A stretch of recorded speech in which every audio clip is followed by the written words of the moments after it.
Tratamiento del TEPT. Dispositivos psicoterapéuticos para el abordaje del TEPT. Las personas que sufren de TEPT están estancadas en el trauma y lo reviven constantemente. Por lo tanto, la meta del tratamiento del TEPT es ayudar a estas personas a vivir el presente, integrando los recuerdos de los hechos, sin tener que revivirlos permanentemente. Un área de trabajo con estos pacientes es la integración de las memorias traumáticas a la vida actual, ya que lo que sucedió en el trauma no es un hecho imaginario o simbólico, es algo que sucedió en un nivel fundamental de sus vidas, en el que lo primario fue un impacto real, sobre el cual luego el individuo construyó una serie de elaboraciones secundarias, en nuestro caso, el retorno, el repatrió o la deportación. La gente con TEPT ha sufrido eventos que han cambiado dramáticamente sus vidas, más allá de lo que pueden integrar, destruyendo su sentido de seguridad. Viven en un estado de emergencia permanente. Por lo tanto, es de fundamental importancia comprender qué les está pasando y conocer qué necesitan. El paciente traumatizado nunca se siente a salvo, por lo que es imprescindible la construcción de una buena alianza psicoterapéutica para que el paciente llegue a confiar en el clínico. Uno de los metamodelos más aceptados en el campo de la traumatología psicológica es el modelo trifásico de Judith Herman, 1999. La primera necesidad es la de sentirse a salvo. Aún en las situaciones más difíciles, es posible crear un ámbito de seguridad. También es más que importante reconocer y respetar los límites de la persona traumatizada. Rablen, 1985, 2001. El trauma, casi por definición, implica la ruptura de los límites personales, irrumpiendo de manera intrusiva en el espacio vital de la persona. Esto significa que el psicoterapeuta debe poder seguir el ara íntimo del paciente, respetando sus tiempos y requerimientos. El paciente necesita ser aceptado y no juzgado. Frecuentemente, el paciente necesita hablar y ser escuchado. En este contexto es muy importante discriminar entre una actitud psicoterapéutica saludable que permita la expresión de sentimientos, de aquellas que puedan empujar a la catarsis, ya que en el caso de personas con TEPT podrían resultar retraumatizadas. Ekberg, 1999, Frechet, 1998.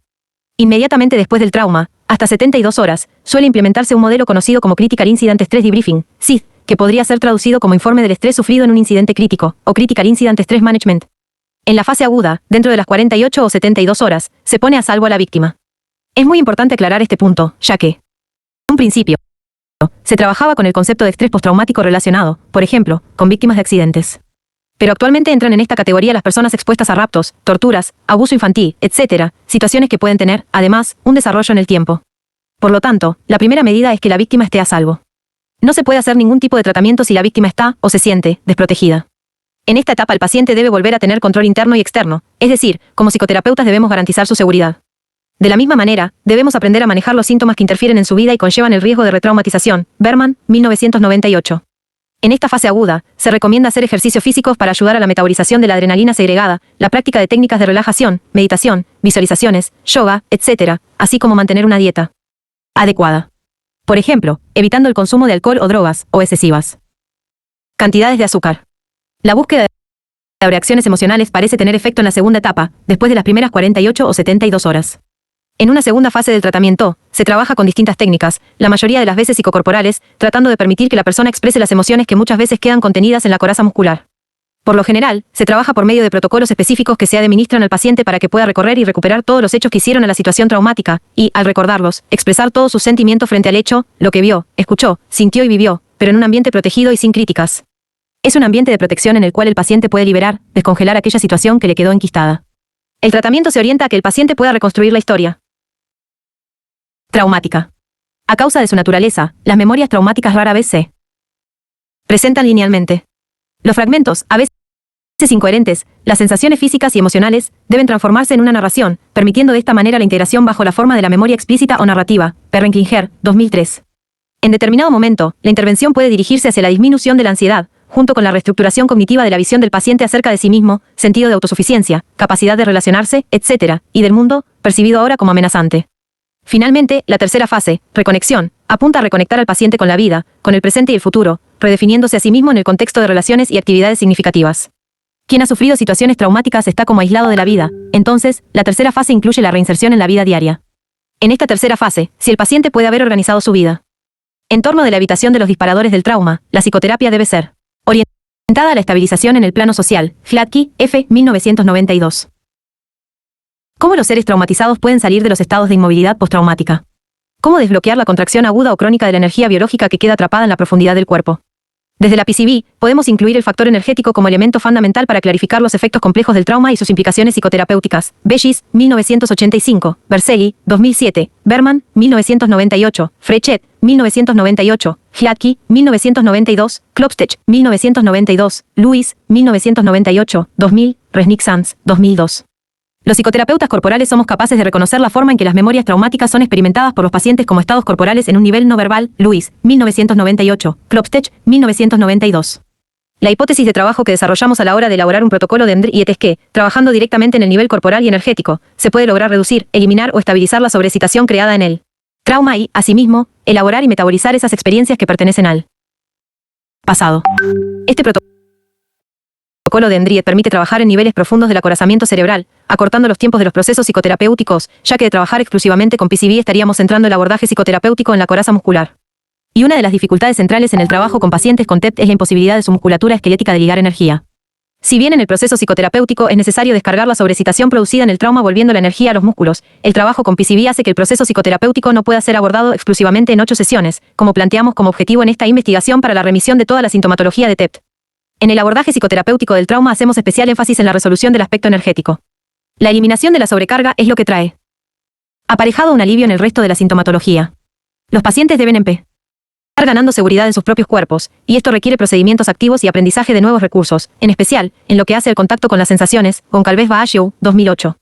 La forma de trabajar los estados postraumáticos, como se plantea en líneas atrás, es muy diferente del trabajo sobre los traumas normales del desarrollo, requiere un modo diferente de abordaje para nada similar al enfoque psicoanalítico, y diferente, a su vez, del modo usual de trabajo sobre la coraza corporal del modelo reichiano. Una vez establecido el diagnóstico, el psicoterapeuta deberá explicar al paciente lo que se va a trabajar, los estados de shock, y cómo se va a trabajar. Todo esto tiende a crear un tipo de relación o alianza psicoterapéutica diferente, que será necesaria en el trabajo. La alianza psicoterapéutica deberá ser cooperativa y de confianza mutua, dándole el control del proceso al paciente, permitiendo revertir así uno de los factores más importantes presentes en el trauma, la impotencia y la sensación de desesperanza en los vínculos y en las relaciones, Goncalves Baasio, 2008. Anteriormente, no es la respuesta de inmovilidad, anorgonia, lo que causa la traumatización, sino la incapacidad de descargar la energía biológica que fue inmovilizada. Energía que fue inmovilizada, por otra parte, cuando ocurrió la inmovilidad. En los animales, vemos que la inmovilidad muchas veces funciona como medida de sobrevivencia.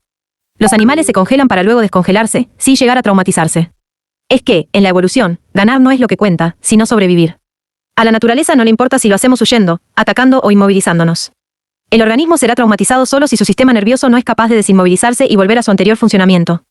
Cuando la inmovilidad se cristaliza, y la energía no es posteriormente descargada, el metabolismo queda interrumpido. La conducta hipervigilante continuará porque la sobreexcitación interna sigue. Y esta se convierte ahora en el principal peligro. Una vez que la amenaza externa no está, nos tenemos que cuidar del adentro. Igual que en el síndrome de pánico, el adentro se torna tan peligroso como lo era antes el afuera. Como las respuestas activadas por el reflejo de alarma son conductas que están fuera del control volitivo, se originan en el cerebro reptiliano, las lógicas provenientes del neocórtex generalmente no ayudan, Bersegui, 2012. Como vimos ya, encontramos otros signos de la persona traumatizada en la hiperexcitación que se manifiesta por agitación respiratoria, aumento de los latidos cardíacos, problemas para dormir, tensión muscular, pensamientos acelerados, ataques de angustia. Debemos tener en cuenta que todos los síntomas que venimos enumerando no son siempre consecuencia del trauma. Pero cuando todos estos síntomas que presentamos se tornan crónicos, estamos en presencia de la traumatización, y pueden producir una angustia y una ansiedad intolerables que terminan instalándose en la vida de estas personas. Cuando la persona empieza a salir de la inmovilidad anorgonótica, lo que va a aparecer es el terror y la rabia. El terror que lleva a huir y la rabia que lleva a atacar. Ambas respuestas fueron anteriormente bloqueadas o no tuvieron éxito. Hacer contacto con estas emociones puede ser, a su vez, tremendamente amenazante. Como la energía no puede ser descargada saludablemente, reguladamente, al levantarse el freno anorgonótico el organismo puede canalizar su energía a través de conductas como el comer en exceso, adicciones, no dormir, promiscuidad sexual, abuso de sustancias, depresión, ansiedad, violencia familiar, aislamiento social, fobia social, desesperanza, temor irracional, actividad maníaca, etc. La función primordial de estos síntomas es la de servir de descarga sustituta de la hiperexcitación, del exceso de energía. Estas actividades no son guiadas por lo que se necesita o desea, sino por el exceso de energía. Los individuos con TEP usualmente desarrollan más de un síntoma, y a medida que más energía se va liberando, más síntomas pueden aparecer o intensificar los ya presentes, más hipervigilancia, más hipotonía, más fobia, más depresión, etc. El ser humano traumatizado está en una trampa. Por un lado, no tolera la experiencia de la inmovilidad analgésica, por otro, no tolera el fin de la inmovilidad. En el medio, está extendida toda la sintomatología traumática. La metodología tradicional de trabajo bioenergético, unfolding proceso de desacorazamiento capa por capa, guarda ciertas diferencias y similitudes con el trabajo de los estados de shock no resueltos. En el caso del estrés traumático, se fortalecerán y se crearán los recursos necesarios para volver a la homeostasis anterior. En el desacorazamiento, se trata de desbloquear la coraza y de producir un aumento en la excitación, desarrollando además la tolerancia a esta. En el trabajo con estados de shock, se busca apaciguar la sobreexcitación a través de la contención energética en un trabajo de aprendizaje de tolerancia a las sensaciones. Para ello es importante relevar los recursos internos con los que cuenta el paciente para lidiar con la sobrecarga y con la hiperexcitación. A diferencia del trabajo de desacorazamiento clásico, en el que tratamos de desestabilizar la coraza para llegar a un orden de funcionamiento más saludable, quizás no alcanzado antes, en el tratamiento del TEP buscamos estabilizar y proveer recursos, en especial, los somáticos, para alcanzar la homeostasis anterior al trauma. Se trabaja con algunos objetivos específicos. Por ejemplo, aprender a tolerar las sensaciones de su cuerpo. Apoyarse en el contacto ocular a fin de no perder la orientación de lo que le sucede. Buscar la autorregulación del proceso energético. Autorregulación favorecida por el manejo gradual de sus movimientos y el restablecimiento de la tensión muscular, por ejemplo, tensando y aflojando los músculos esqueléticos.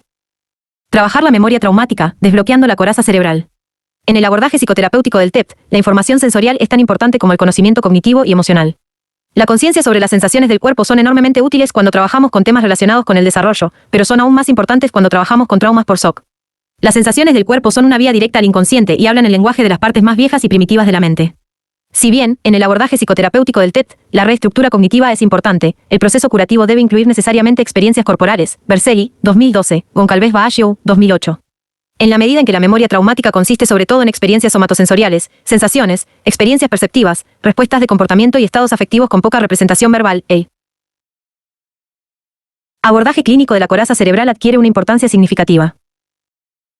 Berceli, 2007. La investigación y la observación clínica indican que los síntomas sufridos por sobrevivientes de traumas por shock involucran principalmente las partes más bajas y primitivas del cerebro, por lo que podemos deducir que las intervenciones somáticas son muy importantes para facilitar la reorganización del material traumático y desarrollar los recursos biológicos para salir del patrón traumático. Berceli, 2007, 2012.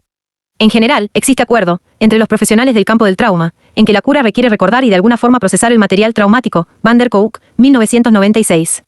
Lo que resta por dilucidar es cómo hacerlo. Es muy probable que el hablar sobre la experiencia traumática omita elementos importantes.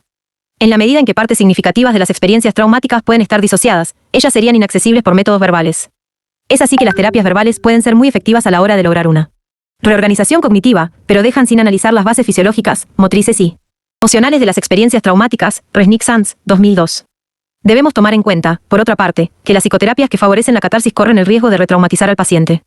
Revivir un evento traumático, parcial o totalmente, no solo no es necesariamente curativo, sino que, muy probablemente, puede calar profundamente en las marcas psicocorporales del trauma, por ejemplo, en la configuración de la red neuronal del trauma, para lo cual es necesario, a la hora de evocar el trauma, realizar procedimientos estandarizados y protocolizados que permitan entrar y salir de la confrontación con el material traumático sin riesgos de retraumatización. Goncalves Baasio, 2014b, 2014c. El trabajo de abreacción descontrolado puede ocurrir incluso en psicoterapias verbales cuando el psicoterapeuta no está entrenado para lidiar con el terror, la rabia o el descongelamiento de los estados de inmovilidad, que probablemente emerjan al trabajar con los núcleos del TEP. Por otra parte, los psicoterapeutas corporales no familiarizados ni entrenados en el trabajo con TEP son particularmente proclives a descubrir el material traumático de shock, porque las intervenciones somáticas son particularmente efectivas en estos casos. En la medida en que las experiencias traumáticas tienen un alto contenido energético, cuando quedan expuestas, la intensidad de las respuestas fisiológicas y emocionales que involucran puede dejar al paciente nuevamente sintiéndose totalmente impotente y sin control, generando así probablemente una retraumatización. Por eso mismo el trabajo catártico, que lleva a que el paciente se desborde con respuestas emocionales y fisiológicas relacionadas con el trauma, hace que el espacio psicoterapéutico se vuelva inseguro, minando la confianza en el vínculo y en el psicoterapeuta, por lo que se lo considera inadecuado. El modelo clásico de descarga en el que las experiencias traumáticas deben ser evacuadas desde el principio del trabajo clínico no es considerado como el más adecuado dentro de la psicotraumatología contemporánea. Goncalves Baasio, 2008. Para el abordaje psicoterapéutico del TEP, consideramos que hay 3 fases del tratamiento en las cuales el trabajo psicocorporal es particularmente impactante. La primera fase es la etapa inicial del tratamiento a la que denominamos educación, contención, estabilización y establecimiento de la seguridad. La segunda fase del tratamiento en la cual la orientación somática parece crucial es en la renegociación, reorganización e integración del material traumático. En la tercera fase, el acercamiento corporal ofrece recursos importantes que ayudan a restablecer en el paciente traumatizado la capacidad para el placer y las experiencias positivas, reconectándolo con la vida cotidiana libre ya de los sinsabores de la experiencia traumática. Goncalves Baasio, 2008. Educación, contención, estabilización y establecimiento de un vínculo seguro. Para la mayoría de las corrientes psicológicas, la relación psicoterapéutica es la base para todos los abordajes clínicos, fundamental en el tratamiento de todos los problemas emocionales. En el tratamiento del trauma por shock el proceso curativo debe darse en un vínculo seguro entre psicoterapeuta y paciente, bonding. Esta relación, en la que el paciente deposita la confianza en el psicoterapeuta y en la construcción de una alianza psicoterapéutica, va a ser la clave que ayudará al paciente a moderar y regular la estimulación emocional en los momentos de renegociación de los recuerdos traumáticos. En el trabajo con TEP, es indispensable una fuerte presencia empática del psicoterapeuta, su habilidad para entender las experiencias traumáticas, su capacidad para contener el horror y el sufrimiento expresado por el paciente van a ser esenciales en la primera y en la segunda fase del tratamiento. Es muy importante, en la primera sesión de entrevista, que el paciente no se sienta observado o cosificado como un futuro caso a analizar al que se le está sacando información por medio de un interrogatorio más o menos abierto o rígido. Por el contrario, es clave que el paciente sienta la resonancia de campos energéticos en donde el psicoterapeuta lo está acompañando en su historia al hacerle preguntas sobre su vida familiar, emocional, social, etc. En el trabajo con pacientes con TEPT, el consultorio, como campo energético, adquiere una relevancia especial, al igual que, por ejemplo, en el trabajo con psicóticos, por lo que es conveniente tomar algunos aspectos en consideración. Le permitimos al paciente decidir cómo le gustaría que nos ubiquemos en el consultorio, monitoreando desde un primer momento la distancia entre ambos. Algunos de los pacientes con TEPT son muy sensibles a las distancias, mientras que otros no lo son, debido a que no sienten sus límites. Para aquellos que lo son, les sugerimos que escojan un lugar en el consultorio en donde se puedan sentirse seguros, pidiéndoles, a su vez, que nos digan en qué parte del consultorio prefieren que nos sentemos, de modo tal que no se sientan invadidos. Periódicamente, les pedimos que dirijan sensiblemente la atención a su respiración, a sus tensiones musculares, o a otro tipo de experiencias corporales, como una forma de chequear si la distancia es adecuada para ellos. Al mismo tiempo, tratamos de estar conscientes de los pequeños movimientos de sus rostros y del resto del cuerpo, y les devolvemos la información, especialmente a aquellos pacientes que necesitan desarrollar más autoconocimiento y conciencia corporal. Es muy importante tener en cuenta que el consultorio del psicoterapeuta no será sentido como un lugar seguro si el paciente se encuentra reviviendo traumas cargados de emociones intensas y deja la sesión sintiéndose desorganizado, temeroso y vulnerable. El trabajo de centramiento y de enraizamiento al finalizar las sesiones es muy importante, al confrontar el estrés postraumático. Al trabajar con pacientes con TEPT podemos ver en sus cuerpos, con frecuencia, falta de vida. La sensación que dan estos pacientes es que no están conectados con sus cuerpos. Al preguntarles a estos pacientes cómo se sienten, generalmente encontramos en sus respuestas referencias a fallas en diferentes partes de su cuerpo, declaran no sentir nada con respecto a su cuerpo o pueden expresarnos literalmente un odio hacia su cuerpo. Es sorprendente, en Akeicio Unes, escucharlos decir, bueno, veo mis pies y veo mis piernas, pero en realidad no las siento. Frecuentemente, hay falta de energía en los brazos, en las muñecas y en los tobillos, lo que junto con el shock cefálico y el bloqueo occipital, explica el funcionamiento del holding together. Evidentemente estos pacientes necesitan una nueva realidad, la realidad del aquí y ahora. Por lo que un objetivo clave en la psicoterapia va a ser recuperar o establecer el desarrollo de buenos sentimientos hacia su propio cuerpo, tomar contacto con las emociones reales, emociones básicas, como la bronca y el miércoles. 2. Reaprender cómo llorar, sonorizar, hacer facing, etc. El trabajar psicocorporalmente desde el comienzo del tratamiento permite desarrollar la sensibilidad somática del paciente. Por medio de intervenciones tangibles, y al experimentar el paciente que el psicoterapeuta es capaz de tratar sus síntomas más angustiantes, generalmente se produce en el paciente una sensación de confianza y alivio, reforzando así la idea de que el consultorio es un lugar seguro para trabajar sus sufrimientos. Dirigiendo sensiblemente la atención al cuerpo, por medio del trabajo energético, se le quita la presión al paciente de que debe hablar sobre lo sucedido. Trabajar a un nivel corporal desde el comienzo del proceso psicoterapéutico nos permite desarrollar la seguridad de que, eventualmente, la historia completa del trauma va a emerger al propio ritmo del paciente. Acordar esto con el paciente facilita en gran medida la construcción de la confianza en el vínculo y las posibilidades de entrega en el proceso. Usualmente convenimos con los pacientes que llegan a la consulta con TEPT que, en algún momento del proceso, va a ser importante hablar acerca de los sucesos traumáticos, pero que ello sucederá en sus propios tiempos y a su ritmo. Inicialmente, a lo que nos comprometemos es a ayudarlos a sentirse mejor. Para esto les proponemos la realización progresiva, gradual y sostenida de trabajo biofísico, de forma tal que puedan disminuir sus síntomas empleando intervenciones somáticas. Estas intervenciones varían de acuerdo con cómo se presenta cada paciente en el momento singular del comienzo del proceso psicoterapéutico, e incluso varían en función de lo que va aconteciendo en cada sesión en particular, aunque para nuestra investigación el trabajo estuvo absolutamente protocolizado. Por ejemplo, con algunos pacientes es necesario comenzar trabajando con la respiración, aumentando el flujo respiratorio, haciendo énfasis en sentir el movimiento de la energía circulando en sus cuerpos, ayudándolos a relajarse mientras exhalan, facilitando el retorno de esa energía exhalada, privilegiando por momentos la fase inspiratoria, estimulando la elongación y la expansión de los tejidos severamente contraídos, y facilitando la actividad parasimpática de relajación por medio de una respiración lenta y profunda. Con otros pacientes, comenzamos haciendo hincapié en la gramática expresiva del cuerpo apoyándonos en la lectura corporal, señalándoles cómo están organizados físicamente, y qué hacen a nivel corporal cuando se disocian o comienzan a sentirse hiperestimulados. Estos trabajos de psicología formativa, S. Killman, facilitan, en gran medida, la comprensión de sus síntomas y les permite experimentar cómo están relacionados con las secuencias somáticas de los eventos traumáticos, las alarmas y alertas, los impulsos a huir o luchar, el frenesí desorganizado, la inmovilidad y la disociación, etc. Es por ello que la educación sobre los síntomas es un primer paso impetante en el tratamiento de TEPT. Las personas que sufrieron experiencias extremas, ya sea abuso violento o tortura, frecuentemente se sienten muy confundidos sobre lo que están experimentando. En algunos casos, aparece el temor a enloquecer debido a la intensidad de sus emociones y a la sobreestimulación fisiológica. El solo hecho de sentirse tan fuera de control los atemoriza de manera persecutoria. Por eso es importante proveerles un marco cognitivo en el cual estos pacientes puedan volcar y desintensificar sus experiencias negativas, ya que los ayuda a sentirse menos perseguidos y a entender que su actual sufrimiento está relacionado con los eventos traumáticos del pasado. Por lo general, los pacientes sobrevivientes de sucesos traumáticos extremos se alivian mucho cuando se les da esta información.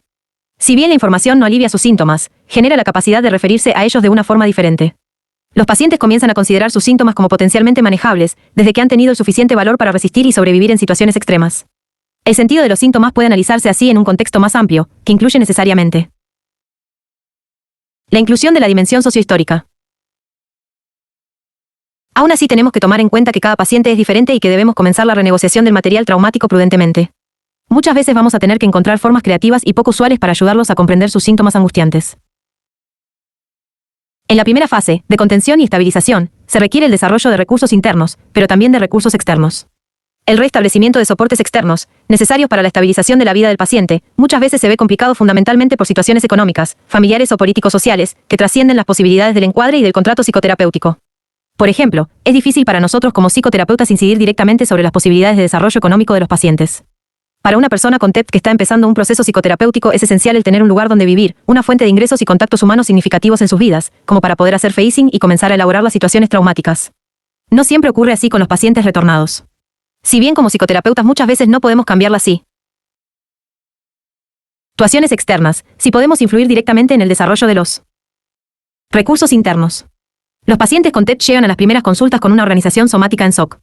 Durante la fase de estabilización y contención, el primer objetivo del trabajo biofísico es desintensificar los síntomas que están interrumpiendo el sentido del equilibrio y de la autorregulación organísmica, recuerdos intrusivos, pesadillas, insomnio, ataques de pánico, sobreestimulación energética, trastornos psicosomáticos, etc., para poder pasar luego a una segunda fase de renegociación del material traumático. En este primer momento, con el objetivo de recuperar el sentido de equilibrio y de autorregulación organísmica, es muy importante el trabajo con el quinto segmento de la coraza, el anillo diafragmático, ya que estos pacientes, por lo general, presentan una inmovilización del diafragma que dificulta la inhalación profunda e imposibilita una exhalación completa. Generalmente, es necesario trabajar, además, con la severa constricción que presentan en los anillos de pasaje, especialmente en la base del cráneo y, en segundo lugar, en el sacro, buscando generar un movimiento centrífugo de la energía, desde el centro de estas zonas hacia la periferia del cuerpo. Durante la fase inicial de construcción de recursos, las intervenciones somáticas pueden ser empleadas para facilitar el movimiento funcional del segmento diafragmático, lo que llevará al paciente a un patrón de respiración más profundo, desarrollando la habilidad de inhalar profundamente y de exhalar completamente. Moviendo la energía hacia los pies y piernas, en un movimiento centrífugo desde el núcleo del organismo hacia la superficie, piel, extremidades, puntos de contacto, se posibilita no solo una intervención directa sobre los síntomas que afligen al paciente, sino también relajar las constricciones de los tejidos y las tensiones musculares. Al facilitar el movimiento energético centrífugo, se posibilita que el paciente se sienta más en la realidad presente, tomando contacto con la recuperación de su fuerza y la capacidad para autosostenerse. Es decir, se logra que el paciente gane consistencia al aumentar su grounding y así pueda sentirse más enraizado. Las intervenciones somáticas que encontramos más útiles a este respecto, además de las descritas anteriormente, generalmente involucran primariamente un trabajo básico de respiración y de enraizamiento, y provienen de la tradición de ejercicios bioenergéticos, W-RAGE-A. Low One. Otra intervención somática provechosa en esta etapa del tratamiento es pedirle al paciente que profundice en una organización somática en particular, exagerándola lentamente, para luego salir de esa exageración hasta cambiar de forma y construir otra organización somática, S. Killman. Este trabajo de corporización se hace muy lentamente, con el paciente manteniéndose tan consciente como sea posible de lo que está pasando. El trabajo desde la psicología formativa permite construir una SEO conciencia, foco de atención dual, entre la capacidad de estar aquí, en el presente, y allá, en el trauma pasado. Es particularmente útil para ayudar a concientizar al paciente acerca de cómo se organiza físicamente cuando está muy ansioso, al comienzo de un ataque de pánico, cuando comienza a disociarse, o cuando se siente inmovilizado o anestesiado. El paciente empieza a desarrollar así una conciencia de sensación, tan importante para el trabajo de renegociación del material traumático que se hará más adelante. Otro recurso terapéutico que podemos integrar en esta etapa inicial de estabilización es la utilización de imágenes que contengan recuerdos positivos o visualizaciones de lugares seguros, que puedan estimular, en la conciencia del paciente, sentimientos y sensaciones corporales positivas y seguras. Este trabajo contribuye a que los pacientes con TEP puedan sentir sus cuerpos como recursos y no solo como fuentes de dolor y sufrimiento. En esta primera fase, al dirigirse directamente a la estructura física y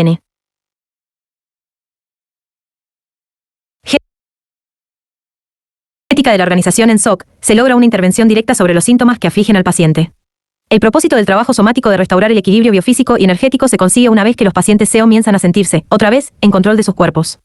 En este sentido, como se decía anteriormente, el trabajo somático es esencial antes de comenzar a renegociar y reorganizar el material traumático. Una vez establecido un vínculo seguro en el que la psicoeducación, la contención, la estabilización y la creación de soporte se hayan desarrollado, la habilidad del psicoterapeuta para ayudar al paciente a renegociar e integrar el material traumático pasa a convertirse en la figura del tratamiento, en una segunda fase de renegociación, reorganización e integración. Renegociación, rememoración, reorganización e integración. Del material traumático.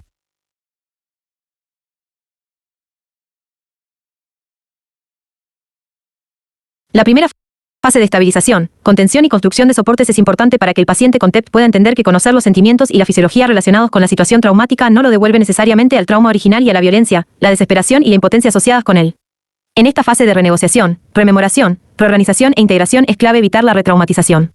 Por ejemplo, cuando estos pacientes hablan de sus experiencias traumáticas, es importante que dicha verbalización no derive en un callejón sin salida, reviviendo las escenas perturbadoramente, a tal punto que se sientan fuera de control e impotentes una vez más. En el corazón de los sucesos traumáticos, los pacientes con TEP han experimentado la máxima intensidad en cuanto a la pérdida de control sobre sus propias vidas y sus propios cuerpos. Por lo tanto, de allí en más, seguramente, buscarán evitar experimentar el miedo y el terror asociado con la pérdida de control inherente a las experiencias de shock. Clínicamente, tenemos que tomar en cuenta, por lo tanto, que para estos pacientes el control lo es todo. A través de la intervención directa en los niveles biofísicos y energéticos de la experiencia, así como en los niveles cognitivo y emocional, los pacientes con TEP pueden experimentar el estar en control de sus respuestas corporales mientras renegocian e integran los eventos traumáticos. El centrarse y enraizarse en la experiencia corporal permite lentecer el proceso de confrontación con el material traumático. Este dispositivo de enlentecimiento permite incluir detalles antes no formulados y le brinda al paciente cierta distancia con respecto a la experiencia traumática. Para ello asentamos el relato de la historia del trauma en las sensaciones corporales, manteniendo al paciente conectado con la realidad presente y en contacto con el psicoterapeuta. Podríamos afirmar así que el paciente es quien guía, establece el ritmo y está en control del proceso. De esta forma, el paciente con TEP es capaz de reorganizar la experiencia traumática tanto neurofisiológicamente como emocional y cognitivamente. Las últimas investigaciones realizadas en psicotraumatología indican que los eventos traumáticos son recordados en el inconsciente primeramente como experiencia somatosensorial o como recuerdo implícito, y que es la psicofisiología normal asociada que dirige los síntomas de TEP. Van der Kolk, 1994, 1996, 1997, Van der Kolk y Van der Hart, 1989, 1991, Van der Kolk y Fieseler, 1995. Un acercamiento psicoterapéutico somático ofrece una forma de intervención directa en el nivel biológico de manera de reestructurar el material traumático, por ejemplo, haciendo de la memoria implícita, memoria explícita. En términos energéticos, podríamos decir que el poder focalizarse en la sensación provee una puerta de entrada a las zonas del inconsciente en donde se encuentra el potencial para la autorregulación y curación profundas. Levine, 2012. Las intervenciones psicocorporales bioenergéticas tradicionales de centramiento, respiración, enraizamiento, arraigo, toma de tierra y focalización, con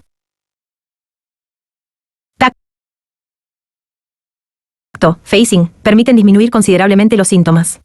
El trabajar centrándose, enraizándose, focalizándose en las sensaciones ayuda a la estabilización del paciente, y son conceptos técnicamente útiles en la fase de renegociación de los eventos traumáticos. Levine, 1999, 2012, ofrece un método refinado y directo de intervención en el nivel biológico tendiente a reestructurar el material traumático.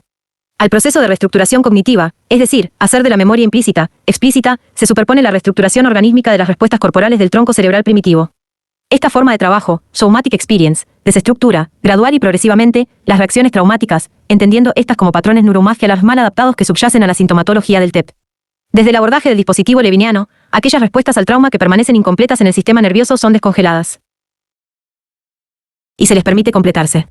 Es decir, los recursos biológicos innatos, dados al momento del trauma, son restaurados para que el paciente pueda ser capaz de ejercer control sobre su propio cuerpo y sobre su propia vida. Levine, 1999, introduce una serie de principios fundamentales a la hora de renegociación del material traumático. El primero es la idea de titration, que podríamos traducir como graduación o, mejor aún, como dosificación. Tenemos que tomar en cuenta que durante un evento traumático un enorme monto de energía es comprimido en el sistema nervioso. Terapéuticamente, la repentina liberación de esta energía puede derivar en una explosión de emociones intensas y en una estimulación fisiológica descontrolada. Esta liberación explosiva no es curativa para la persona con TEP, sino que, por el contrario, puede ser retraumatizante. Titration, un término tomado de la química, significa que solo un pequeño monto de energía es liberado cada vez que se trabaja con el paciente, permitiendo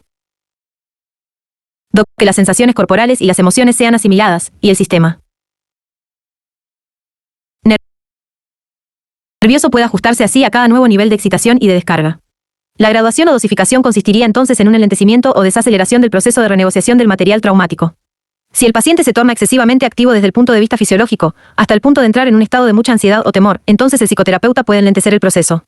Por ejemplo, volviendo al paciente consciente de su respiración o pidiéndole que focalice su atención en una sensación en particular. No debemos olvidar que, siguiendo el principio de identidad funcional reichiano, los recuerdos relatados permanecen asentados en experiencias corporales. Por lo tanto, la dosificación de las experiencias sensoriales y perceptivas, y de las imágenes asociadas, así como la graduación de las emociones y los pensamientos involucrados, permite la reasociación de fragmentos de la memoria.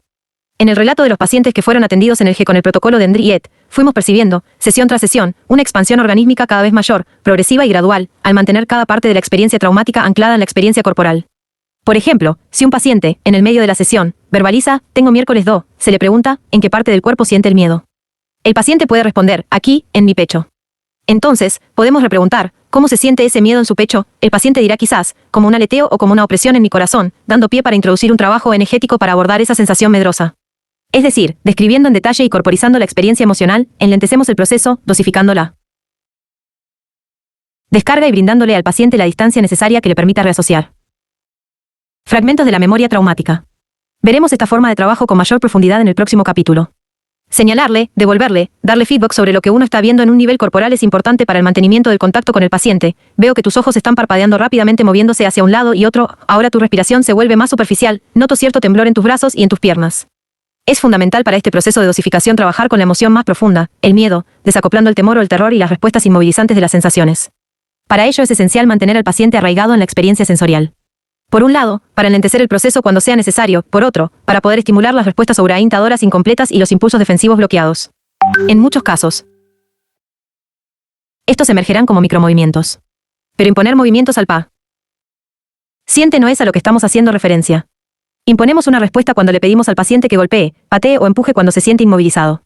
Otra forma de abordarlo sería apoyando al paciente para que dirija sensiblemente la atención a sus experiencias sensoriales siguiendo los micromovimientos de su cuerpo. Es en este contexto que las respuestas frustradas de orientación y las respuestas defensivas de huir y pelear pueden emerger, ser completadas y restablecidas gradual y dosificadamente. Este proceso se realiza en slow motion y permite que las respuestas superpuestas del trauma se desacoplen o desasocien, que las respuestas defensivas frustradas y de orientación se completen, y se pueda salir del estado de inmovilidad traumático. Levine, 1999, 2012. El término superposición, overcoupling, es utilizado por Levine, 1999, para referirse a la sobreasociación de sensaciones, emociones, pensamientos y comportamientos relacionados con la experiencia traumática. Todos los caminos conducen al trauma. Por ejemplo, en un clásico ataque de pánico, una sensación se superpone vertiginosa e intempestivamente con otra, luego con un pensamiento, después con una emoción, etc. Descomponer esta cadena de eventos experimentados en una rápida sucesión requiere lentecer el proceso, haciendo lo que Levine llama, de taffy pull, focalizar durante un largo rato en un solo aspecto de la superposición, por ejemplo, en una sensación, creando espacio para que ingrese nueva información. Se le puede pedir al paciente, por ejemplo, que lentamente vaya hacia atrás y hacia adelante entre una sensación y otra, o entre una sensación y una emoción, o entre una sensación y una imagen. En la etapa de renegociación, rememoración, reorganización e integración del material traumático, el paciente debe ser capaz de valerse de experiencias positivas reconfortantes y de sus propios recursos internos vitales. Levine, 1999, agrega en su dispositivo dos conceptos adicionales, el vórtice del trauma, trauma vortex, y el vórtice curativo, healing vortex. El vórtice del trauma incluye todas las reacciones traumáticas involucradas en el trauma original. En los pacientes con TEPT, inicialmente hay mucha más energía en el vórtice del trauma que en el vórtice curativo. La sintomatología familiar del TEPT, descrita anteriormente, deriva en gran medida del vórtice traumático, que chupa en forma permanente la energía del paciente y lo empuja para entrar en el pozo de experiencias, no integradas y no digeridas, relacionadas con el trauma. El efecto pendular de moverse entre el material traumático, vórtice del trauma, las respuestas parasimpáticas y las imágenes curativas, vórtice curativo, se logra con más facilidad cuando el evento traumático es un único incidente. Cuando el trauma es más complejo, por ejemplo, en pacientes en los que se superponen traumas de desarrollo y traumas por shock, establecer un vórtice curativo requiere intervenciones activas por parte del terapeuta. Según Levine, 2012, hay una tendencia a moverse desde la periferia de uno de los vórtices a la periferia del otro, o desde el núcleo de uno al núcleo del otro. En el proceso de renegociación, cuando la experiencia permanece asentada en la sensación, el paciente con TEPT generalmente comienza trabajando en la periferia del contenido traumático, trayendo componentes curativos periféricos. La tendencia será a moverse cada vez más cerca del núcleo del evento traumático, mientras que comienzan a aparecer las imágenes curativas asociadas a experiencias corporales. En algunos casos, estas tienen claramente contenidos espirituales, arquetípicos o artísticos. Varias veces hemos quedado felizmente asombrados con la capacidad que tiene el inconsciente de los pacientes para equilibrar los eventos y las escenas traumáticas que se están renegociando en sesiones difíciles. De todas formas, en esta etapa de renegociación, rememoración, reorganización e integración es conveniente tener en cuenta algunos detalles. A veces un evento que se ve como insignificante puede disparar una crisis, por ejemplo, una expresión en particular en el rostro del psicoterapeuta, una sesión que debió ser Cancelada por viaje del psicoterapeuta, un mal ritmo con un ejercicio pueden provocar tristeza, rabia o pánico, respectivamente. A través de estas situaciones de crisis, muchas veces la historia traumática del paciente está siendo recontada. Si bien el trabajo energético con el trauma se realiza poco a poco, con contacto, con enraizamiento, al brindar mayor energía a las zonas bloqueadas, escindidas o disociadas, el trabajo de reconexión e integración no siempre es fácil. Idealmente deberíamos ayudar a los pacientes a tomar contacto con su memoria traumática de modo que la experiencia sea manejable psicoterapéuticamente. No obstante, muchas veces pueden darse situaciones de emergencia cuando el yo de los pacientes no es lo suficientemente fuerte como para contener la intensidad de dichas experiencias. En esos casos, los pacientes pueden verse repentinamente desbordados por memorias y sentimientos intensos que pueden llevarlos al borde de la desorganización. En esos momentos, es muy importante que el psicoterapeuta vuelva a centrarse en la contención y en el enraizamiento. Louise Frechet, 1998, en un claro texto, Complex Post-Traumatic Stress Disorder, Putting the Pieces Back Together, señala al enraizamiento como una base segura, como un buen padre interior, que permite mantener bajo cuidado al niño interno traumatizado una vez que la psicoterapia termine. Frechet sugiere darle la posibilidad al paciente de enraizarse a través del cuerpo del psicoterapeuta. Cuando un proceso de recordación o de duelo se vuelve muy atemorizante o invasivo, uno de los tantos modos que le permiten al paciente enraizarse a través del cuerpo del psicoterapeuta es invitarlo a que se envuelva en posición fetal sobre la espalda del psicoterapeuta, mientras que éste, sentado, coloca una mano sobre el cuello del paciente y otra, en la parte inferior de sus piernas o sus pies. Trabajando con las emociones y con las sensaciones con el protocolo de Embry et. Los terapeutas no debemos encarar las sobrereacciones emocionales del paciente como algo imperativo que puede o debe suceder en las sesiones, ni, por el contrario, como algo peligroso o innecesario. Debemos aceptarlas como una parte integral de la respuesta subjetiva del paciente durante el procesamiento de la información disfuncional. Los pacientes pueden vivenciar sus emociones con una intensidad que puede variar en un amplio espectro. Debido a la estimulación de informaciones que producen los movimientos oculares, las percepciones originales no metabolizadas emocionalmente son traídas a través de la estimulación bilateral, a algún nivel de conciencia. Cuando son vivenciadas con un alto nivel de perturbación, por lo general, ocurre la abreacción. El proceso de estimulación bilateral no fuerza la abreacción, ni la suprime. El mensaje continuo que transmitimos como psicoterapeutas es, deje venir lo que venga, deje pasar lo que tenga que pasar. Al trabajar con estimulación bilateral, tomamos la abreacción como una analogía de la liberación de la perturbación emocional. Esta se expresa en el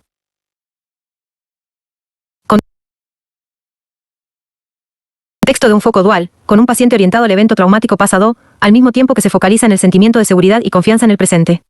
En el presente representado en la seguridad del setting y del encuadre psicoterapéutico, y en la confianza en el vínculo interpersonal con el psicoterapeuta. En este sentido, la abreacción emocional se distingue de la emoción proveniente de un flashback intrusivo, o de la emoción producida por una situación de hipnosis, o de la catarsis histeriforme, en donde el paciente gasta energía en gritar, moverse o patalear sin funcionalidad y sin procesar el material traumático subyacente. El procesamiento acelerado de Embry permite resolver situaciones traumáticas en un tiempo comparativamente menor a otros tratamientos convencionales. El protocolo de Embry posibilita que las abreacciones emocionales se desarrollen en temporalidades comparativamente más rápidas. La necesidad del paciente de aceptación, soporte y cuidado se hace especialmente visible durante los momentos en que se producen las abreacciones emocionales. Por lo tanto, es importante, en estos momentos, mantener el sentimiento de seguridad de los pacientes. El psicoterapeuta debe estar centrado y enraizado frente a reacciones de intensa emoción que puedan emerger en el paciente durante el procesamiento de la escena traumática. Esto implica, por ejemplo, que cualquier temor que el psicoterapeuta pueda sentir en relación con las respuestas del paciente será probablemente comunicado en el tono de voz o en pistas no verbales. La estimulación de blancos de memoria posibilita que las emociones que estaban bloqueadas en el momento del evento aparezcan actualmente. Es importante tener en cuenta que aun cuando el paciente tenga 50 años al momento del tratamiento, puede sentir emociones de un niño. Así, el terror o el desamparo de un niño de 5 años, atacado físicamente, puede ser revivido en toda su intensidad original. Y si un paciente negó durante 45 años esas emociones, es necesario hacerle sentir que está seguro, para vivenciarlas ahora en la presencia del psicoterapeuta. Este punto es especialmente importante en casos en los que hay un alto nivel de autodenigración y culpabilización, inherentes a la experiencia remota. En este sentido, es sumamente importante que el paciente pueda procesar el viejo material traumático sin miedo a ser rechazado o juzgado negativamente. Si el psicoterapeuta no está preparado para trabajar con altas cantidades de energía y considera las respuestas emocionales como desagradables, el paciente puede intentar suprimir su respuesta emocional, lo que puede generar una retraumatización. ¿Cómo facilitar la abreacción emocional?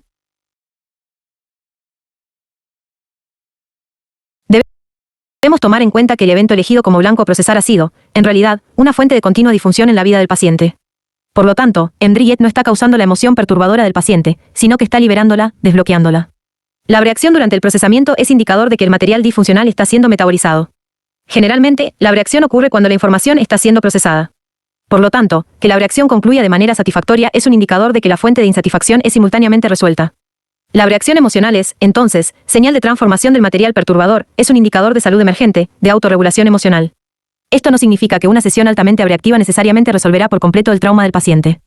Es útil tener en cuenta que una abreacción tiene inicio, desarrollo y fin.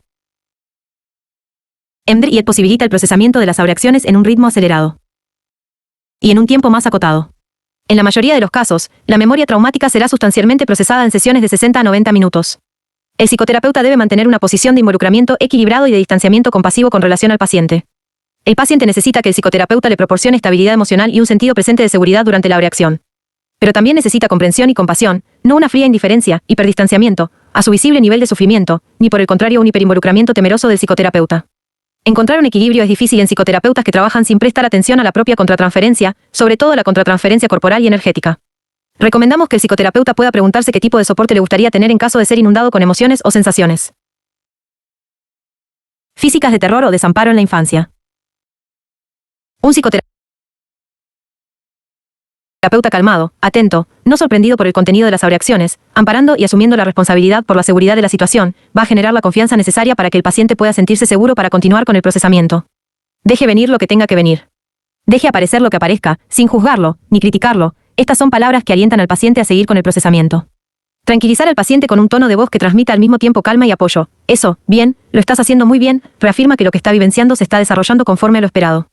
Como el paciente puede observar al psicoterapeuta con la visión periférica, al mismo tiempo que está moviendo los ojos, el psicoterapeuta debe mantener una expresión calma y de apoyo a lo largo del procesamiento. Cualquier indicador no verbal de miedo, repulsión o displacer del psicoterapeuta puede afectar negativamente el sentido de seguridad del paciente, incluso limitar la capacidad del paciente para completar el procesamiento.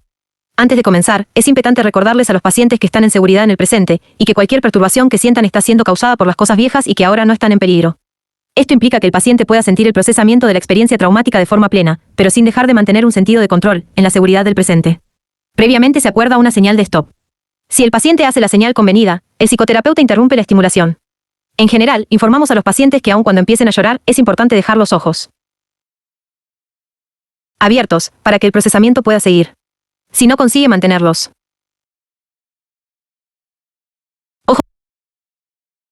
ojos abiertos, sustituimos la estimulación bilateral de movimientos oculares por una estimulación bilateral táctil o auditiva. Aún así, el paciente puede parar el procesamiento haciendo una señal, levantando la mano, por ejemplo, y el psicoterapeuta debe respetar las señales inmediatamente. Se sugiere no retomar los movimientos oculares si el paciente necesita todavía ser tranquilizado o estabilizado. Es importante leer las señales no verbales para determinar si la información perturbadora alcanzó una nueva meseta y la serie puede ser terminada. Se debe continuar la serie 5 a 10 segundos después de haber notado el cambio, para que la información sea integrada. El tiempo en que realizamos una pausa de la estimulación bilateral entre serie y serie es de gran importancia. Según F. Sapiro, 2001, los motivos por los cuales se hace una interrupción de la estimulación entre series, en vez de administrar una secuencia continua, son los siguientes. A. Para proporcionar al paciente la oportunidad de darle un feedback al psicoterapeuta. Por ejemplo, evaluar si ocurrió el procesamiento deseado. B. Permitir que el paciente integre las nuevas informaciones en un nivel verbal y consciente. C. Posibilitar que el paciente integre señalamientos del psicoterapeuta. D. Para reorientar al paciente en el sentido del tiempo y seguridad del presente. E. Para proporcionar un descanso. F. Para reforzar la noción de que el paciente está en control y puede entrar y salir de la perturbación, de acuerdo con su voluntad. G. Para permitir al psicoterapeuta evaluar la necesidad de intervenciones clínicas adicionales. La duración del periodo de descanso varía entre serie y serie. Esta duración oscila, además, en función de las necesidades específicas de cada paciente. Es importante saber que el procesamiento continúa también en las pausas, así como ocurre entre sesión y sesión, aunque en un ritmo menor y en forma más leve. Bajo ningún concepto debemos permitir a un paciente irse desestabilizado, o con un alto nivel de perturbación, luego de una sesión de EMDRIET.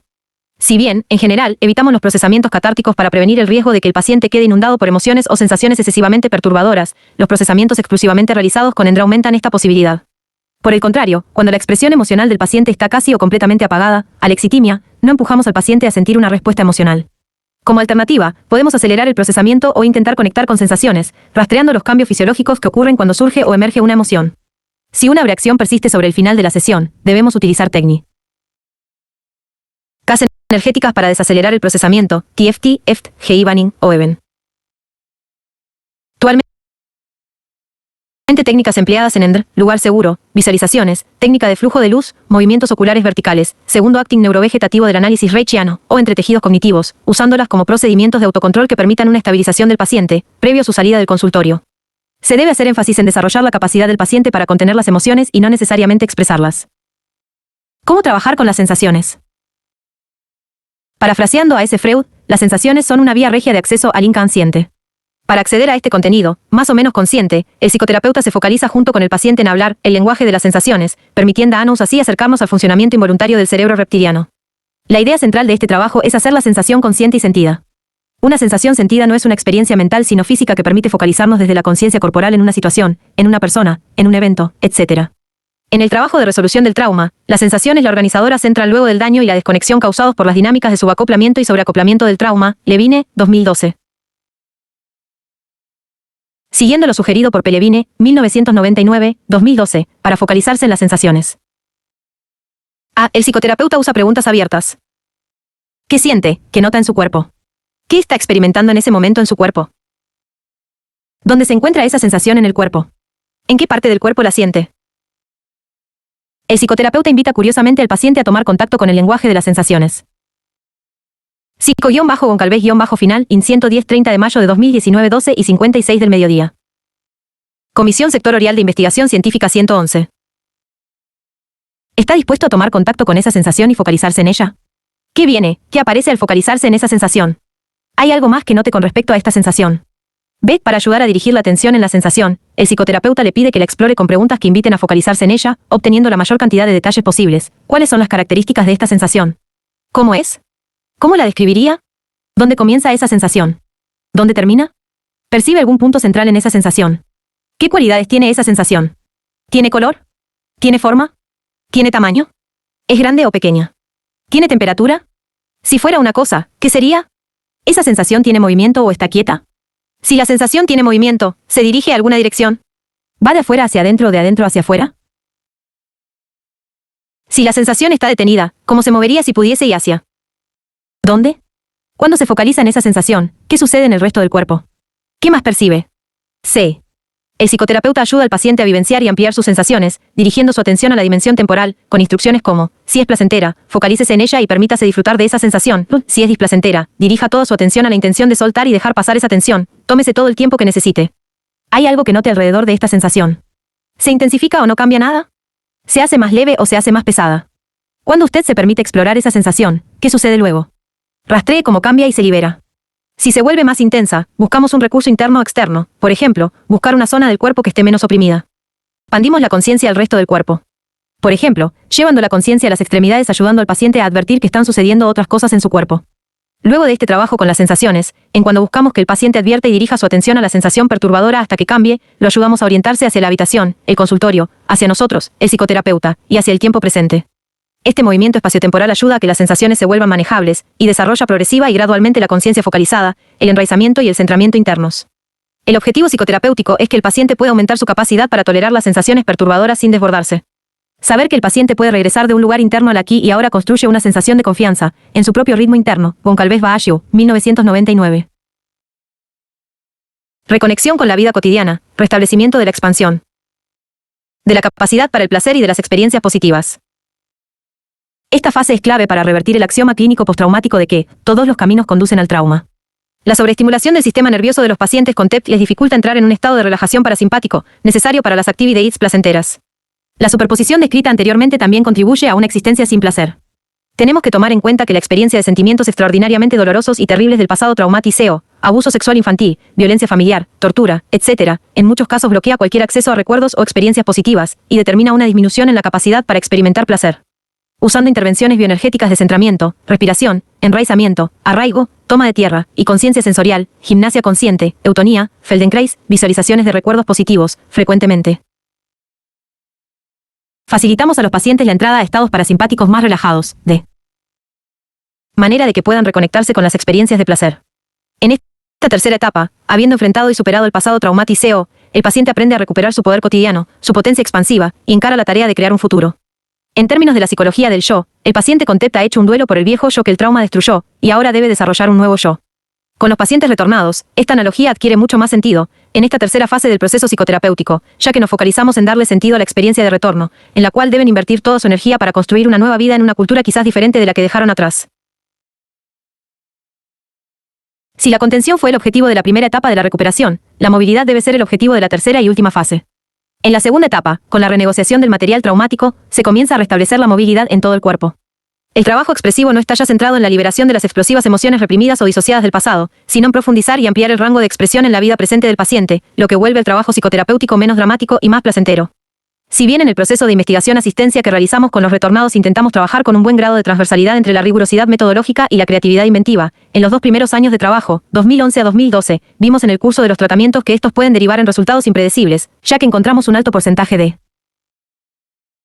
pacientes hiperresponsivos al protocolo del G, 24%, así como un porcentaje importante de pacientes hiporresponsivos, 16%. El curso de recuperación en pacientes con TEPT no sigue siempre una progresión simple. A menudo, se detiene y se repliega. Por momentos sentimos que damos un paso adelante, y en la siguiente sesión estamos dando 2 pasos para atrás, obligándonos a rever puntos que ya creíamos suficientemente trabajados. Tenemos que aprender que los pacientes irán pasando por estas etapas de recuperación siguiendo un movimiento en espiral, en donde, en cualquier momento, se puede regresar a etapas más tempranas del proceso. Al igual que en la vida, el proceso psicoterapéutico no sigue un camino lineal predeterminado. ¿Cómo saber, entonces, cuando el paciente va hacia una resolución del estrés postraumático? Aunque la resolución no esté completa, uno de los mejores indicios de resolución consiste en el restablecimiento en los pacientes de la capacidad para experimentar placer en su vida cotidiana y para restablecer relaciones con los demás.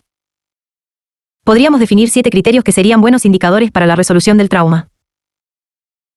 Los síntomas psicológicos del TEPT han sido trabajados y elaborados dentro de límites manejables. Los síntomas vegetativos del TEPT remitieron completamente. La persona tiene autoridad sobre su memoria. Puede elegir recordar el trauma o poner la memoria traumática a un lado. En el caso de recordar, la persona puede soportar los sentimientos asociados con las memorias traumáticas. La memoria del evento traumático es una narrativa coherente, asociada con sentimientos en donde el nivel de perturbación es mínimo o inexistente. Desde el punto de vista cognitivo, el daño en la autoestima de la persona ha sido revertido, recuperando niveles altos de autovalorización. La persona ha reconstruido un sistema coherente de significados y creencias que abarcan la historia del trauma, lo que permite desintensificarla y trascender las creencias limitantes derivadas de esta. Las relaciones y vínculos importantes de la persona han sido restablecidos, generándose la posibilidad de construir, además, nuevos territorios existenciales que le dan sentido a la experiencia de retorno. Goncalves Baashiou, 2008. Capítulo 5. Las técnicas de estimulación bilateral. Y las técnicas energéticas. Una de las técnicas con más aceptación en el ámbito internacional para el tratamiento del TEPT es el ENDR, Eye Movement y Sensitization Under Processing. La terapia ENDR se recomienda como un tratamiento efectivo para TEPT en los lineamientos de práctica de un amplio rango de organizaciones, como la Asociación Psiquiátrica Americana, 2004, el Departamento de Asuntos de Veteranos y el Departamento de Defensa, 2010, la Sociedad Internacional de Estudios en Estrés Traumático, 2009, y otras organizaciones en todo el mundo, por ejemplo, en Francia, Reino Unido, Países Bajos e Israel. La efectividad de la terapia ENDR ha sido bien establecida como resultado de cerca de 20 estudios aleatorios controlados. Esta técnica se basa en el modelo de procesamiento adaptativo y acelerado de la información creado por Francine Shapiro, 2001. Esta noción alude a una tendencia innata del cerebro para procesar las experiencias perturbadoras y conducirlas a una resolución adaptativa para el sujeto. El procesamiento de la información produce respuestas homeostáticas, ecológicas para el sujeto, que modulan el aprendizaje y el alivio de los malestares emocionales, y se almacenan, en sus componentes sensoriales, emocionales y cognitivos, en las redes de memoria. Sirlinger, 2013. Para ello utiliza un protocolo altamente sistematizado en el que se le pide al consultante que mantenga en su mente una imagen visual o auditiva de un recuerdo traumático o una creencia limitante, una evaluación negativa de si en ese hecho, la emoción o las sensaciones que emergen en el presente referida al hecho, y la respuesta sensorial. El proceso incluye la medición de las emociones perturbadoras y una evaluación cognitiva del paciente. La escena traumática es trabajada por medio de movimientos oculares bilaterales. Dichos movimientos fueron utilizados originariamente por W. Reich, 1958, dentro de sus dispositivos de abordajes de la coraza muscular y, posteriormente, utilizados en dispositivos neoreichianos y posreichianos por distintos psicoterapeutas corporales, por ejemplo, P. Baker, 1980, J. Stolkiner, 2008. Los movimientos oculares rítmicos bilateral son un proceso natural del cuerpo, presentes en la fase REM del sueño, que permiten restablecer el equilibrio del organismo que quedó alterado en el incidente traumático. Se supone que los movimientos oculares bilaterales producen un efecto directo sobre el cerebro, destrabando el sistema nervioso y permitiendo al cerebro procesar las experiencias traumáticas a través de la desintensificación de estas. Este dispositivo de desensibilización y reprocesamiento permite restablecer el Procesamiento de las informaciones de forma tal que las imágenes, sonidos, olores, sentimientos o sensaciones desagradables, asociados a la situación traumática, pueden ya no ser revividos cuando el evento traumático es traído a la memoria. Es decir, aun cuando una imagen traumática pueda ser recordada, su efecto perturbador disminuye sensiblemente o literalmente desaparece. Los movimientos oculares bilaterales funcionan, en primera instancia, como un buscador de recuerdos y, en segunda instancia, reducen la intensidad de los pensamientos perturbadores procesando el material inconsciente, a través de la reconexión funcional entre diferentes áreas de los dos hemisferios cerebrales. Junto con los movimientos oculares, se puede ir alternando una intervención verbal mínimamente sistematizada. Se plantea la hipótesis de que la estimulación bilateral realizada a través de EMDR y combinada con técnicas energéticas, protocolo EMDR, hace que los materiales perturbadores pierdan su fuerza dentro del organismo y sus efectos sean profundos y de larga duración, sin producirse desplazamientos sintomáticos. EMDR hace tiempo ya no es pensada como una técnica o como un método, sino como un proceso psicoterapéutico, basado en un modelo complejo. Esta terapia integrativa validada científicamente, Sapiro, 2001, se apoya en conceptos de las neurociencias y en la interfaz entre psicología y neurobiología, al igual que la psicoterapia corporal bioenergética. Fue creada en 1987 por Francine Sapiro en los Estados Unidos y se emplea para tratar las perturbaciones emocionales que se generan a partir de experiencias traumáticas. El procedimiento de EMDR incluye un protocolo único combinado que se sugiere que se desarrolle en 8 fases. Sapiro, 2001-1. Historia clínica. 2. Preparación. 3. Evaluación. 4. Desensibilización. 5. Instalación. 6. Chequeo corporal. 7. Cierre. 8. Reevaluación. Se le propone al paciente que preste un foco de atención dual tanto a lo evocado internamente como a los estímulos externos que se le brindan en el setting y en el vínculo psicoterapéutico. Lo que se evoca está constituido por la escena de un acontecimiento vivido como real, disparador de las perturbaciones o de los síntomas, las emociones y las sensaciones registradas al evocar la escena en el presente, su ubicación corporal, y las creencias sobre sí, interpretativas, no descriptivas, al pensar en la peor parte de la situación. Una vez relevados y unidos todos estos elementos, comienza el reprocesamiento y la desensibilización por medio de movimientos oculares bilaterales u otro tipo de estimulación bilateral, auditiva, táctil. Lo que es procesado son imágenes, cogniciones, sensaciones corporales, emociones, creencias limitantes y la.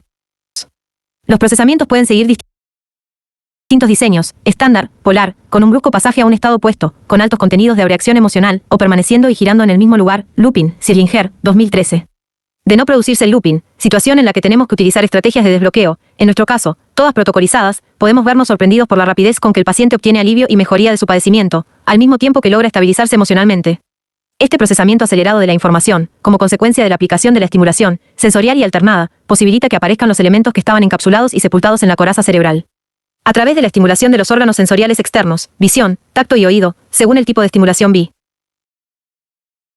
bilateral utilizado, junto con un contexto de relajación vagotónica aferente a la situación psicoterapéutica, la evocación del recuerdo traumático reactiva varios registros a la vez, sensoriales, cognitivos, emocionales y corporales. Esta reactivación vinculante de emociones, sensaciones y pensamientos produce rápidamente asociaciones, insights y cambios psicocorporales, Roques, 2009. Tenemos que tomar en cuenta que cuanto mayor es el monto de carga reprimida, mayor es también su forma de expresión, por lo cual el trabajo con el modelo EMDR requiere de espaldas psicoterapéuticas como para soportar, contener y dar pasaje a la expresión emocional, en el momento correspondiente. Al cerrar el proceso, se realiza una evaluación para justamente verificar qué cambios se produjeron y que puede quedar todavía inconcluso para trabajarlo en una próxima sesión. Veamos un organigrama de caso que propone Natalie S. Robinson, entrenadora y supervisora de EMDR, sobre cómo funcionaría el modelo EMDR en un proceso psicoterapéutico. Figura 3. EMDR organigrama del caso. Fase 1. Historia del paciente y plan de tratamiento problema planteado y su conexión con el evento base, evaluación de crisis / riesgo, historia del paciente, metas, puntos fortalezas, apoyo externo e interno, evaluación diagnóstica, evaluación disociación inestable. Alto riesgo. Relativamente estable pero con limitada tolerancia de los afectos y pobre regulación, a menudo historia de trauma infantil. Estabilidad suficiente tolerancia a los afectos, confianza y autorregulación. Apoyos y recursos suficientemente buenos. Estabilizar. Evacuación si hubo internaciones médicas. Consentimiento informado. Intervención en crisis. Fase 2. Preparación. Explicar la teoría y el modelo EMDR. Crear lugar seguro.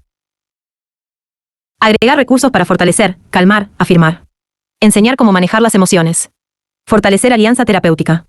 Si cabe, iniciar preparación con pacientes con TD. ¿Están paciente y terapeuta listos para procesar con EMDR? No. El paciente no está aún preparado. Lugar seguro no funciona bien. Consentimiento inseguro o temeroso. Sí. Buen report clínico. Lugar seguro funciona bien. Capacidad de cambio de estado.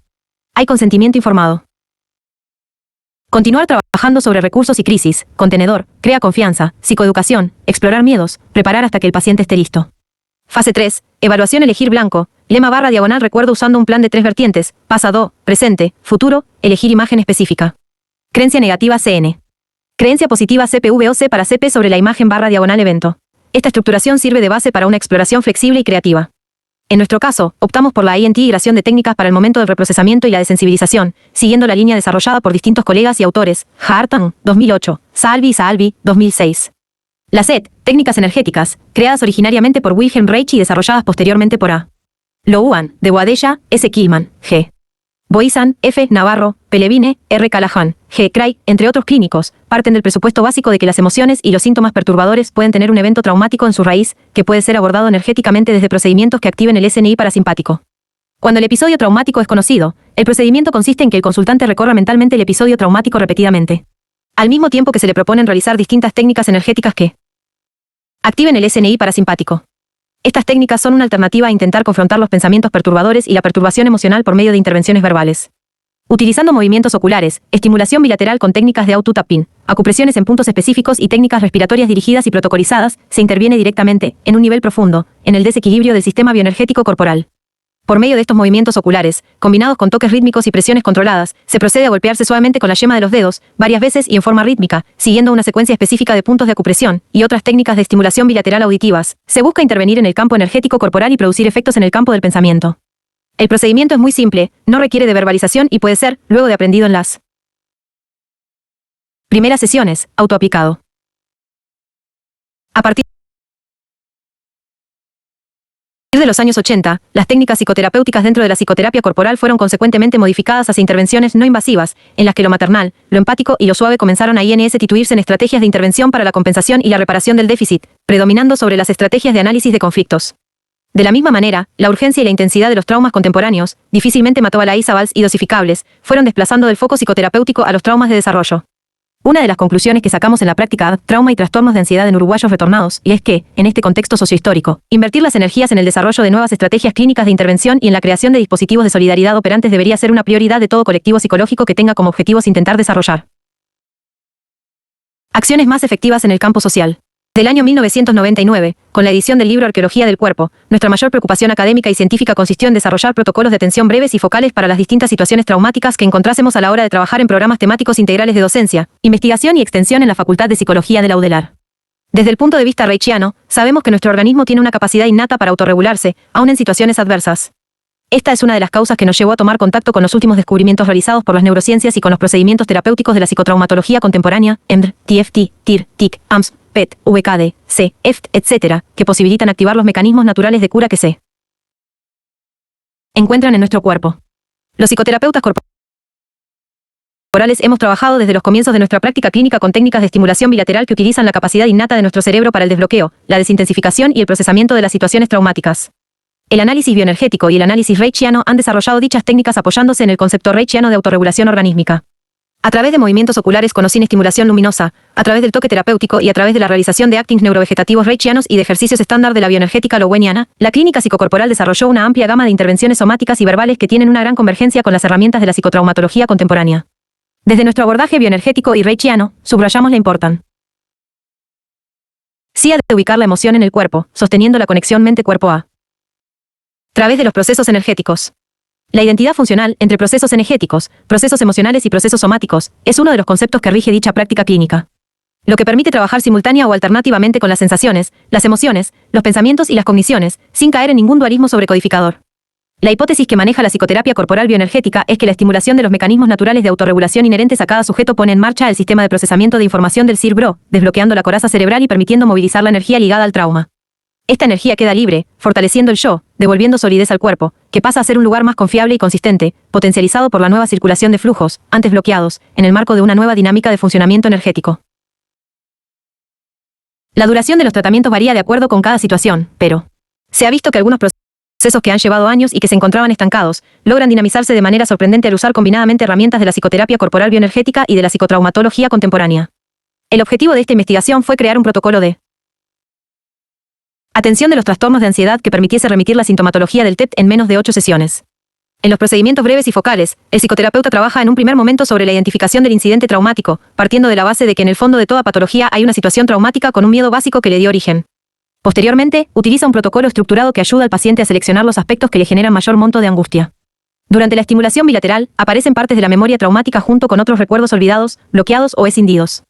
El proceso es guiado por el profesional, que toma decisiones clínicas de intervención que llevan al paciente a procesar la información, reduciendo la sintomatología, desensibilización, produciendo un cambio en sus creencias, reprocesamiento, y posibilitando un desaceleramiento y una desintensificación